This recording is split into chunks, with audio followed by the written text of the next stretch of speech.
에스트라슈 레위기 두 번째 배달 왔습니다. 월. 레위기 3장에서는 화목제의 제물 및 그 드리는 방법에 대해서 가르치십니다. 이 화목제 역시 번제와 마찬가지로 소나 양, 염소로 드렸습니다.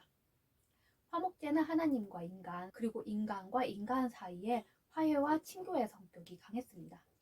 그래서 화목제 제물은 헌제자와 제사장의 공동의 몫이 있었어요.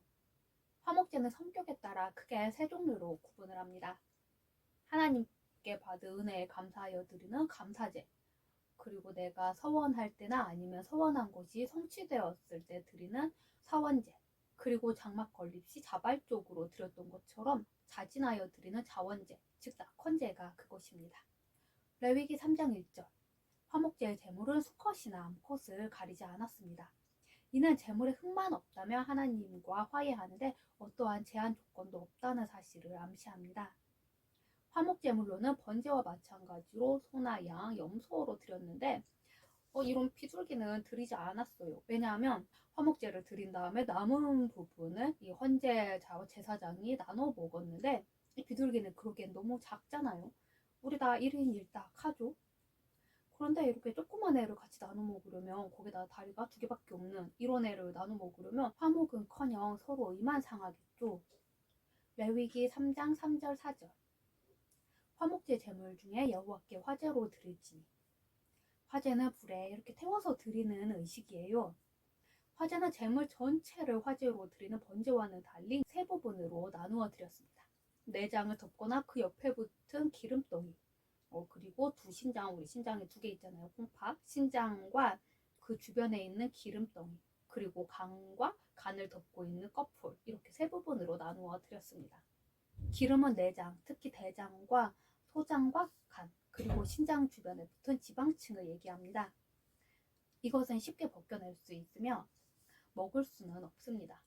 메소포타미아인들은 희생제사에서 기름을 포함시키지 않았지만 고대 근동의 수많은 다른 문화권에서는 기름도 포함을 시켰습니다. 이스라엘 백성들은 짐승을 살찌게 하는 부와 번영의 상징인 기름을 온전히 하나님께 드렸는데, 이는 하나님께 예물을 드릴 때는 정성을 다해 가장 귀중하고 진실된 예물만을 드려야 한다는 것을 뜻합니다. 레위기 3장 5절, 번제물 위에 살을 찌니. 여기서 번제물은 개인이 때를 따라 드리는 특별 번제를 가리키는 게 아니라 제사장이 하루에 2번씩 매일 상번제를 드렸어요. 이 번제를 가리키는 겁니다. 따라서 이 번제단 위에는 항상 번제물이 불타고 있었어요. 화목제 희생제물은 바로 이 번제물 위에 드려지는 거였어요. 이는 화목제는 번제를 기초로 하여 드려지는 제사임을 보여주는 거예요. 동시에 헌신과 번제가 선행되지 않고는 하나님과의 친교와 화평의 화목제가 성립될 수 없다는 것을 상징합니다. 레위기 3장 9절, 미골에서 밴 기름진 꼬리. 미골은 꼬리 부분을 얘기하는 거죠. 이 꼬리 부분에 척추와 연결돼 엉덩이 살 내지는 꼬리뼈를 얘기하는 거예요. 이 부위는 기름과 골수의 중간 물질로 이루어져 있습니다. 팔레스타인의 양의 주 품종은 동방의 살찐 꼬리 양이에요. 이 양은 꼬리에 축정된 몸통에 기름을 보존하는 몇 개의 꼬리뼈를 또 가지고 있습니다. 엉덩이 엄청 빵실빵실 하죠. 엉덩이 부분이 낙타에 얘는 혹이 없네. 근데 낙타에 혹과 같은 역할을 해요. 이곳에 에너지를 축적하고 물을 축적해서 이 양들은 척박한 환경에서도 살 수가 있었어요. 그래서 이 부분에는 육즙이 풍부하고 육질이 부드럽고 맛있습니다. 화목제에서 소나 염소의 경우에는 내장, 간, 콩팥 부위에 기름만 화제를 드렸으나 이 양의 같은 경우에는 엉덩이가 빵실빵실하고 좋으니까 미골에서 취한 기름이 추가가 되었습니다. 레위기 3장 17절, 기름과 피를 먹지 말라. 이처럼 기름과 피의 식용이 금지된 이유는 다음과 같습니다. 첫째, 기름은 생명을 지속시키는 힘의 근원이었고 피는 그 자체가 생명의 근원이었기 때문이에요. 지금 우리 3D 프린터기로 장기도 만드는 시대지만 피는 한 방울도 만들지 못하죠. 물론 인공 혈액 같은 게 있어요. 일본에서 만든 보라색 혈액 같은 것도 있고 미국에서는 인공 혈액을 고체 상태로 만들어서 보관을 한단 말이에요. 그렇지만 이건 어디까지나 일종의 보조적인 수단일 뿐이에요. 그렇기 때문에 온전한 혈액이라고 하기는 좀 힘들죠. 이 때문에 기름과 피는 생명의 주관자이신 하나님에게로 온전히 돌려야 했습니다. 둘째, 피를 마시는 행위는 이방 종교를 믿는 자들이 제사의식을 행할 때 하던 행동이었어요. 이것에는 포악과 잔인성이 내포되어 있죠. 셋째, 희생제물의 피는 예수 그리스도의 보혈을 상징하는 구속적 의미가 있기 때문에 이 피는 오직 하나님에게만 돌려야 했습니다. 오늘날에도 정통 유태인들은 고기를 먹을 때 피를 먹지 않기 위해서 고기를 이렇게 매달아 놨어요. 며칠 동안. 이거 보니 왠지 자린고비가 생각나네요. 이 자린고비와는 아무 상관없는 일이지만 이 화목제의 특이성은 예배자와 그 가족이 여호와 앞에서 함께 먹는 식사에 있습니다. 그들은 식사하면서 하나님이 베푸신 축복에 감사하고 하나님이 베푸신 은혜에 감사하였습니다. 레위기 4장 1절에서 21절. 본장은 속죄제의 규례입니다. 자신도 모르는 사이에 범한 죄를 속하기 위한 제사예요. 이 속죄제 제사에는 자원제를 띤 앞선 제사 있죠.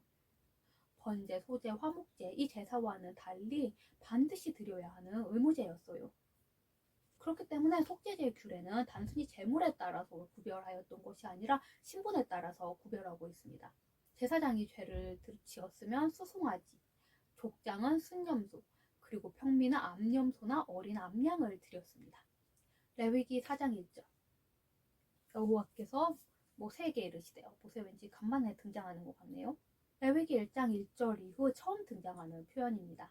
다시 번제나 소제, 화목제는 조상 대대로 알고 있던 제사였죠. 여기서 말씀하시는 속죄제는 신의 산 율법을 받은 뒤에 하나님께서 이거는 하라 하지 마라 이렇게 말씀하셨잖아요. 이 하지 말라는 것을 범했을 때 드리는 제사였어요. 그리고 이 제사의 성격상 전자의 제사들에 비해 비중이 더 컸습니다. 레위기 4장 2절. 이스라엘 백성 중 여호와의 금령을 범한 자는 누구든지 속죄제를 드림으로써 죄사함을 받아야 했습니다. 신분에 따라서 제물이 달랐어요. 이것을 이제 크게 4가지로 구별할 수 있습니다. 앞서서도 이제 짧게 훑어가듯이 말씀을 드렸었죠. 제사장이 범죄한 경우에는 흠 없는 수송아지로 드려야 했습니다. 그리고 이스라엘 전 회중이 죄를 범했을 경우에도 수송아지로 드렸어요. 족장이 범죄했을 경우에는 흠 없는 순양, 그리고 평민, 그냥 일반 백성이 범죄하였을 경우에는 암양이나 암염소로 드렸습니다. 그릇 범하였으되라는 표현이 나와요. 저는 이 표현을 보고 진짜 이상한 표현이라고 생각했어요. 왜냐하면 죄를 범할 때 그릇 범하지? 이렇게 범하나? 이런 생각을 했거든요. 그런데 이 그릇 범하였을 때는 부지 중에 내가 모르는 사이에 고의가 아니라 실수로 아니면 나의 연약함으로 지은 죄를 가리키는 거예요. 레위기 4장 3절. 제사장은 흠없는 수송아지로 드려야 했습니다. 이것은 대제사장이 속죄를 위해 가장 값비싼 수송아지를 제물로 드린 거죠. 그것은 신분에 따른 죄의 심각성 때문이에요. 이 제사장이 속죄제의 제물로 드린 이 수송아지는 온 회중이 지은 죄에 대한 속죄제의 제물과 같았어요. 왜냐하면 온 회중이 지은 죄와 이 제사장이 지은 죄의 비중이 같았기 때문이에요. 왜냐하면 제사장은 신분이 높은 사람이고 되게 영향력이 큰 사람이었잖아요. 이 제사장 한 사람이 범죄함으로 인해서 온 회중이 범죄를 지은 것과 같은 결과를 낳기 때문입니다. 레위기 4장 5절에서 6절. 대제사장은 피를 가지고 회막에 들어가서 손가락에 그 피를 찍어서 7번 뿌려야 했어요. 번제 및 화목제와는 달리 속죄제에서는 피를 다루는 의식이 복잡했습니다. 번제 및 화목제의 경우에는 그냥 단순히 제물의 피를 번제단 주변에만 뿌렸으나 속죄제의 경우에는 범죄한 자의 신분에 따라 피를 성소의 휘장, 분향단, 번제단에 뿌리거나 발랐습니다. 속죄제는 제사함을 상징하는 피 뿌리는 의식에 집중되어 있습니다. 그리고 이제 7번 뿌리라고 말씀을 하셨고 7번 뿌리라고 하신 이유는 히브리인들에게 7은 완전한 숫자를 상징하기 때문이에요. 죄로부터의 완전한 구속에 대한 상징적 의미가 있습니다. 레위기 4장 11절에서 12절. 그 수송아지의 전체를. 번제에서는 희생 제물의 가죽 부분이 제사장의 몫으로, 또 화목제에서는 내장과 관, 콩팥 부의 기름을 제외한 나머지 부분이 제사장과 헌제자의 몫이 되었습니다. 그러나 대제사장과 전체 회중을 위한 속죄제에서는 모든 부분을 제단 위에서 불태워야 했어요. 그리고 기름 부위를 제외한 나머지 부분은 진 바깥 재버리는 곳에서 온전히 소각해야 했습니다. 진 바깥은 광야 시대에 이스라엘 백성들 가운데 버림받은 아들이 기거하는 되게 수치스러운, 그리고 암울한 그런 장소였어요. 그러므로 이런 장소에서 속죄제 제물의 전부가 불태워진 것은 구속사적 의미상 장차 올 예수 그리스도의 고난과 죽음에 대한 예표입니다. 아울러 죄로 인해 저주받은 죄인은 결국 거룩하신 하나님의 처소에 들어갈 수 없음을 보여주는 것이죠. 한편 여기서 죄 버리는 곳을 정결한 곳이라고 표현을 하고 있어요. 그곳은 희생제물을 불에 태우는 의식 역시 속죄제 의식의 일부에 포함이 되기 때문이에요. 결국 죄 버리는 곳도 성물이 다루어진 장소였기 때문에 정결한 장소로 불린 겁니다. 레위기 4장 13절 온 회중이 여호와 앞에서 허물이 있었으나 스스로 깨닫지 못하다가 원어적 의미는 죄가 회중들의 눈에 감추어져 있다라는 뜻입니다. 사실 민족 전체가 범하는 죄는 눈에 쉽게 띄지가 않죠. 나도 죄를 지었고 너도 죄를 지었는데 대체 누가 이것이 죄라는 것을 알겠어요? 그렇지만 죄가 없는 건 아니죠. 그 죄는 여전히 회중 속에 있는 겁니다. 레위기 4장 22절에 본문은 이스라엘 각 지파에 소속된 어느 한 족장이 부지 중에 여호와께 범죄하였을 때 그 사실을 깨닫고 속죄함 받기 원할 때 적용되는 규례입니다. 이때 속죄제 제물은 흠없는 순염소였는데 이것은 제사장이나 이스라엘 온 회중을 위한 속죄제 제물인 흠없는 수송아지보다는 한 단계 낮은 제물입니다. 그것은 족장이 범한 죄의 비중과 영향력이 제사장이나 이스라엘 전체 회중이 범한 죄보다 영향력이 조금 작기 때문입니다. 이런 맥락에서 희생 제물의 처리 방법은 제사장이나 온 회중이 범한 범죄보다 조금 간단했어요. 제사장이나 전체 회중의 속죄 의식은 제물의 머리에 안수하고 잡은 다음에 희생 제물의 피를 성소에 가지고 들어가서 7번 뿌리고 향단 뿔에 바릅니다. 그리고 남은 피를 제단 밑에 쏟아줘. 그리고 희생 제물의 기름 부위와 꺼풀과 이렇게 간, 신장 그런 부위는 번제단 위에서 불살랐습니다. 그리고 마지막으로 남은 부분들은 전부 짐 바깥 재 버리는 곳에서 소각을 해야 했어요. 그렇지만 족장을 위한 속죄 의식은 조금 간단했어요. 제물의 머리 안수하고 그리고 잡았어요. 그리고 희생 제물의 피를 번제단 뿔에 바른 다음 남은 피는 번제단 주변에 번제단 밑에 다 쏟았습니다. 7번 뿌리는 의식이 없죠. 여기저기에. 그리고 희생 제물의 기름 부위 및 꺼풀과 콩팥 부위는 번제단 위에서 불살랐습니다. 그리고 마지막으로 나머지 부분은 성막 뜰 안에서 제사장들이 먹을 수 있었습니다. 레위기 4장 27절에서 35절 본문은 이스라엘 백성 중 평민의 하나가 부지 중에 여호와께 범죄하였을 경우입니다. 이때의 속죄제 제물은 흠없는 암염소 또는 흠없는 암양이었습니다. 이는 제사장이나 온 회중의 제물 그리고 족장의 제물보다도 한 단계 낮은 등급의 제물이었습니다. 그 이유는 일반 평민이 범죄한 경우는 영향력이 별로 크지 않죠. 자기 자신과 그 주변의 몇몇에게만 그 영향이 미치죠. 그렇기 때문에 조금 제물이 조금 낮은 등급이었어요. 하지만 희생 제물의 처리 방법은 족장 희생 제물의 처리 방법하고 동일했습니다. 하나님께서는 평민 개개인을 위한 속죄제 규례까지 세세하게 언급을 하셨어요. 그것은 개인이 지은 정말 미미한 자가 지은 죄라 할지라도 하나님 앞에서 그것을 반드시 회개해야 하고 속죄받아야 할 일이었기 때문입니다.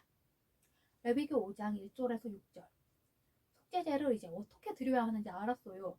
그렇다면 무엇이 범죄인지 알아야 하잖아요. 이 경우에 해당하는 죄는 다음과 같습니다. 거짓 증언을 했을 경우, 부정한 것에 접촉하여서 몸이 부정하였을 경우, 그리고 경솔하게 맹세했을 경우입니다. 레위기 5장 1절 증인에 대한 얘기가 나와요. 우리 증인 어떤 건지 알죠? 어떤 범죄 사건 같은 것을 직접 목격한 사람, 아니면 직간접적으로 관련이 있는 사람, 아니면 사건 해결에 실마리를 가지고 있는 사람, 이런 사람들을 증인이라고 부르죠. 유대 재판관들은 증인을 법정에 출정시킬 수 있었고 진술을 요구할 권한이 있었습니다. 뿐만 아니라 사건의 증인 역시 법정에서 보고 들은 바 사실 그대로 증언해야 할 의무가 있습니다. 우리나라도 형사재판에서는 법정에서 증인으로 소환하면 반드시 출석을 해야 하죠. 물론 피하는 방법이 있기는 해요. 그렇지만 원칙적으로는 반드시 출석을 해야 합니다. 그리고 이제 증언을 하기 전에 선서를 하고 만약에 내가 거짓 증언을 했을 경우에는 위증죄로도 처벌을 받을 수가 있죠. 모세율법은 사건의 정확한 심리와 판결을 위해서 반드시 2명 이상의 증인을 세워야 했습니다. 그리고 증언으로 요청을 받은 자는 반드시 사실대로 증언해야 했으며 어떤 이유로든지 침묵으로 묵비권 같은 거 행사할 수가 없었어요. 그리고 회피해도 안 됐고요. 왜냐하면 침묵이라 방조로 말미암아서 이 재판 판결이 왜곡될 수가 있잖아요. 패딩턴 영화 패딩턴에서 범죄자가 증인인 척 엉뚱한 증언을 해요. 그래서 패딩턴이 정말 억울하게 감옥에 10년형을 받고 간단 말이에요. 근데 10년형 받아도 쌉니다. 왜냐하면 얼마 전에 패딩턴 3가 개봉을 했잖아요. 정말 기대하고 개봉하는 날 영화관에 가서 그것을 봤어요. 근데 여러분 007 보셨어요? 이분은 피어스 브로스넌, 이름 좀 어렵네. 피어스 브로스넌? 얼마 전에 이분이 찍은 영화를 봤거든요. 디셈버맨인가? 노벤버맨인가? 좀 헷갈리네. 11월 아니면 12월인데 그런 영화를 봤는데 진짜 재밌어요. 이분이 그 영화에 투자를 했나? 기획을 했나? 하여튼 좀 영화하고 관련이 있거든요. 그냥 단순히 배우로 나온 게 아니라 007의 연장이에요. 그리고 여기서 총 돌리는 장면이 나오는데 진짜 멋있어요. 역시 단연간의 007로 쌓은 기술을 거기에서 다 보여줘요. 뭐 그건 그렇고 가장 최근에 007 다니엘 크레이그가 마지막으로 찍었던, 그래도 몇 년 전 거긴 하지만 그 007 진짜 재미없었잖아요. 재밌는 분도 있었나? 저도 재미가 없었거든요. 거의 그 급의 사기예요. 그 사기당한 기분이었잖아요. 진짜 역대 007하고 완전히 다르고 정말 사기당한 것 같았거든요. 이 패딩턴 3도 그 급이에요. 그 3 보고는 패딩턴 꼴 보기도 싫어요. 그래서 집에 가서 영화를 보고 찾아봤거든요. 그랬더니 제작사가 무려 5개나 돼요. 그러니까 영화가 산으로 가버린 거죠. 재판에서 증인이 재판관의 진술 요청에도 불구하고 그 보고 들은 바 사실대로 말하지 않으면 그것은 곧 자기 자신, 곧 증인에게 죄가 되는 겁니다.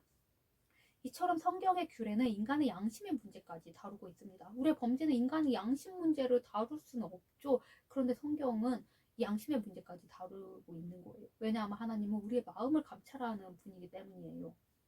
레위기 5장 5절, 증언을 거부하는 경우, 부지 중 부정한 것에 접촉한 경우, 경솔하게 맹세했을 경우, 이 죄는 경솔하거나 태만하여 무심결에 저지른 죄예요. 고의적인 범죄와는 구별이 돼야겠죠.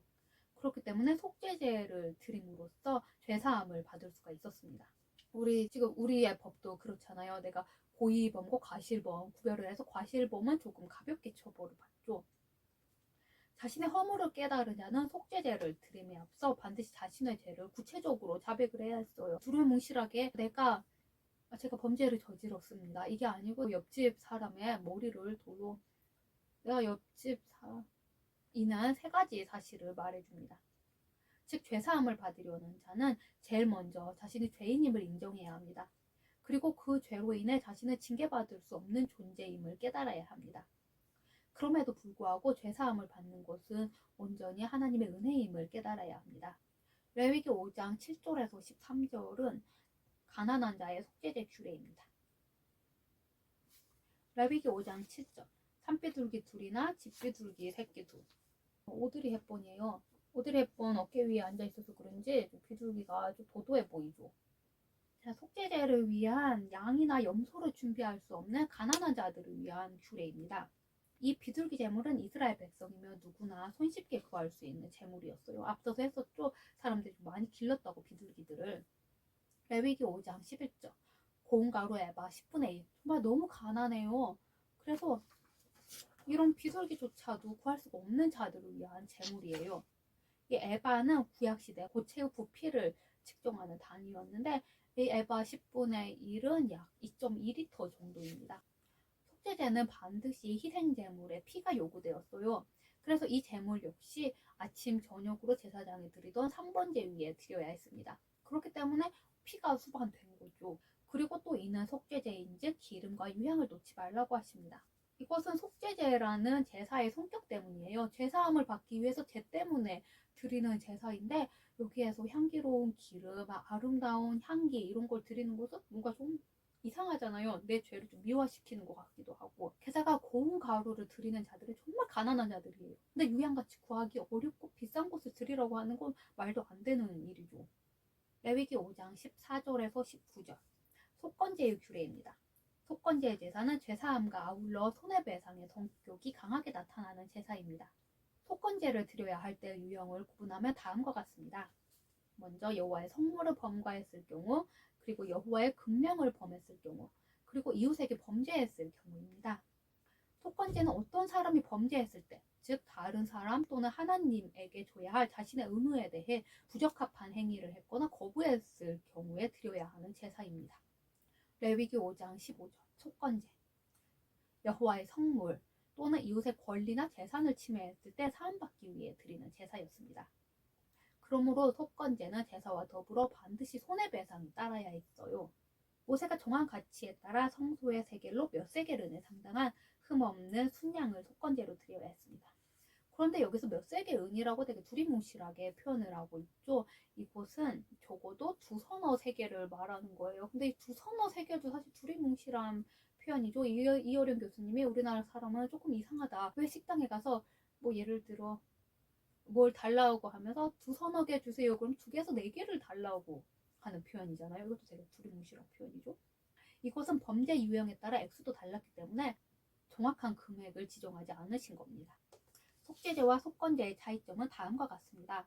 속죄제와 속건제의 목적은 하나님께로부터 죄사함을 받기 위해서입니다. 그리고 속건제는 여기에 더해 피해자에게 보상하기 위한 것입니다. 속죄제의 제물은 신분에 따라 달랐지만 속건제의 제물은 범죄한 대상, 즉 하나님께 범죄하였냐 사람에게 범죄하였냐에 따라 달라졌습니다. 속죄제의 피 뿌림 의식은 신분에 따라 다르나 성소와 향단불, 번제단 등에 뿌리고 발랐습니다. 속건제의 피 뿌림 의식은 번제단 사면에 뿌렸습니다. 속죄제에서는 제사장이나 회중이 드린 속죄 제물은 온전히 불살라야 했지만 속건제에서는 족장, 평민의 속죄제와 마찬가지로 제물을 제사장들이 먹었습니다. 오늘은 여기까지입니다. 다음에 만나요.